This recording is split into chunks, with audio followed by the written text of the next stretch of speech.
এখানে যারা প্রাণ দিয়েছে রমনার ঊর্ধ্বমুখী কৃষ্ণচূড়ার তলায়, যেখানে আগুনের ফুলকির মতো এখানে ওখানে জ্বলছে অসংখ্য রক্তের ছাপ, সেখানে আমি কাঁদতে আসিনি। আজ আমি শোকে বিহ্বল নই, আজ আমি ক্রোধে উন্মত্ত নই, আজ আমি প্রতিজ্ঞায় অবিচল। যে শিশু আর কোনো দিন তার পিতার কোলে ঝাঁপিয়ে পড়ার সুযোগ পাবে না, যে গৃহবধূ আর কোনো দিন তার স্বামীর প্রতীক্ষায় আঁচলে প্রদীপ ঢেকে দুয়ারে আর দাঁড়িয়ে থাকবে না,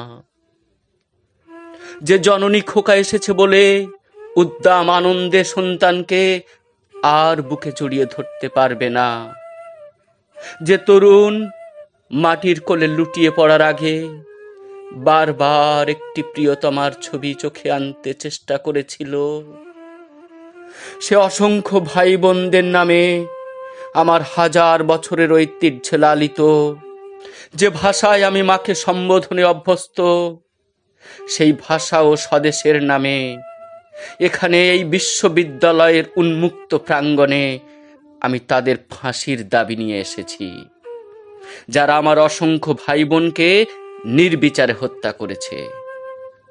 ওরা 40 জন কিংবা আরো বেশি, যারা প্রাণ দিয়েছে ওখানে রমনার রৌদ্রদগ্ধ কৃষ্ণচূড়ার গাছের তলায়, ভাষার জন্য, মাতৃভাষার জন্য, বাংলার জন্য। যারা প্রাণ দিয়েছে ওখানে একটি দেশের মহান সংস্কৃতির মর্যাদার জন্য, আলাওলের ঐতিহ্য, রবীন্দ্রনাথ, কায়কোবাদ, নজরুলের সাহিত্য ও কবিতার জন্য। যারা প্রাণ দিয়েছে ওখানে পলাশপুরের মকবুল আহমদের পুঁথির জন্য, রমেশ শীলের গাথার জন্য, জসিমউদ্দিনের সজনবাদিয়ার ঘাটের জন্য। যারা প্রাণ দিয়েছে ভাটিয়ালি, বাউল, কীর্তন, গজল, নজরুলের খাঁটি সোনার চেয়ে খাঁটি আমার দেশের মাটি, এ দুটি লাইনের জন্য, দেশের মাটির জন্য। রমনার মাঠের সেই মাটিতে কৃষ্ণচূড়ার অসংখ্য ঝরা পাপড়ির মতো 40টি তাজা প্রাণ আর অঙ্কুরিত বীজের খোসার মধ্যে আমি দেখতে পাচ্ছি তাদের অসংখ্য বুকের রক্ত, রামেশ্বর আব্দুস সালামের কচি বুকের রক্ত, বিশ্ববিদ্যালয়ের সবচেয়ে সেরা কোনো ছেলের বুকের রক্ত। আমি দেখতে পাচ্ছি তাদের প্রতিটি রক্তকণা রমনার সবুজ ঘাসের উপর আগুনের মতো জ্বলছে, জ্বলছে আর জ্বলছে, এক একটি হীরের টুকরোর মতো বিশ্ববিদ্যালয়ের সেরা ছেলে, 40টি রত্ন। বেঁচে থাকলে যারা হতো পাকিস্তানের সবচেয়ে মূল্যবান সম্পদ, যাদের মধ্যে লিঙ্কন, রলা, আরাগো, আইনস্টাইন আশ্রয় পেয়েছিল, যাদের মধ্যে আশ্রয় পেয়েছিল শতাব্দীর সভ্যতার সবচেয়ে প্রগতিশীল কয়েকটি মতবাদ, সেই 40টি রত্ন যেখানে প্রাণ দিয়েছে, আমরা সেখানে কাঁদতে আসিনি। যারা গুলি ভর্তি রাইফেল নিয়ে এসেছিল ওখানে, যারা এসেছিল নির্দয়ভাবে হত্যা করার আদেশ নিয়ে, আমরা তাদের কাছে ভাষার জন্য আবেদন জানাতেও আসিনি। আজ আমরা এসেছি খুনি জালিমের ফাঁসির দাবি নিয়ে।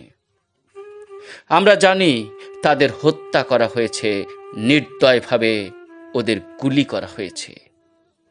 ওদের কারো নাম তোমারই মতো ওসমান, কারো বাবা তোমারই বাবার মতো হয়তো কেরানি, কিংবা পূর্ব বাংলার নিভৃত কোনো গাঁয়ে কারো বাবা মাটির বুক থেকে সোনা ফলায়, হয়তো কারো বাবা কোনো সরকারি চাকুরে, তোমারই আমারই মতো, যারা হয়তো আজকে বেঁচে থাকতে পারত।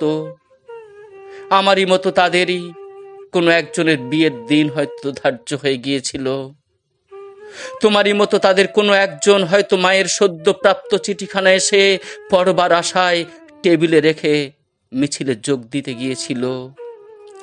এমন এক একটি মূর্তিমান স্বপ্নকে বুকে চেপে জালিমের গুলিতে যারা প্রাণ দিল, সেই সব মৃত্যুর নামে আমি ফাঁসি দাবি করছি। যারা আমার মাতৃভাষাকে নির্বাসন দিতে চেয়েছে তাদের জন্য আমি ফাঁসির দাবি করছি। যাদের আদেশে এই দুর্ঘটনা ঘটেছে তাদের জন্যে ফাঁসি দাবি করছি। যারা এই মৃতদেহের উপর দিয়ে ক্ষমতার আসনে আরোহণ করেছে সেই বিশ্বাসঘাতকদের জন্য আমি ওদের বিচার দেখতে চাই। খোলা ময়দানে সেই নির্দিষ্ট জায়গাতে শাস্তিপ্রাপ্তদের গুলিবিদ্ধ অবস্থায় আমার দেশের মানুষ দেখতে চায়। পাকিস্তানের প্রথম শহীদ এই 40টি রত্ন, দেশের 40 জন সেরা ছেলে, মা বাবা বউ আর ছেলে নিয়ে এই পৃথিবীর কোলে এক একটি সংসার গড়ে তোলা যাদের স্বপ্ন ছিল আইনস্টাইনের বৈজ্ঞানিক তত্ত্বকে আরো গভীরভাবে বিশ্লেষণ করার, যাদের স্বপ্ন ছিল আণবিক শক্তিকে কিভাবে মানুষের কাজে লাগানো যায়, শান্তির কাজে লাগানো যায় তার সাধনা করার, যাদের স্বপ্ন ছিল রবীন্দ্রনাথের বাঁশিওয়ালার চেয়েও সুন্দর একটি কবিতা রচনা করার, সেই সব শহীদ ভাইয়েরা আমার, যেখানে তোমরা প্রাণ দিয়েছ সেখানে 1000 বছর পরেও সেই মাটি থেকে তোমাদের রক্তাক্ত চিহ্ন মুছে দিতে পারবে না সভ্যতার কোনো পদক্ষেপ।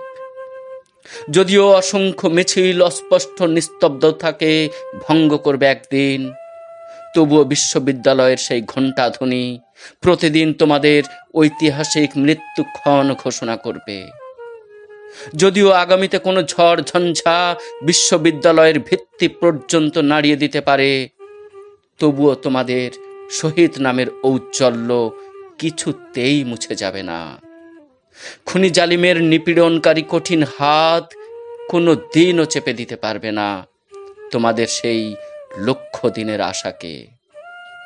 যেদিন আমরা লড়াই করে জিতে নেব ন্যায় নীতির দিন, হে আমার মৃত ভাইয়েরা, সেই দিন নিস্তব্ধতার মধ্য থেকে তোমাদের কণ্ঠস্বর স্বাধীনতার বলিষ্ঠ চিৎকারে ভেসে আসবে।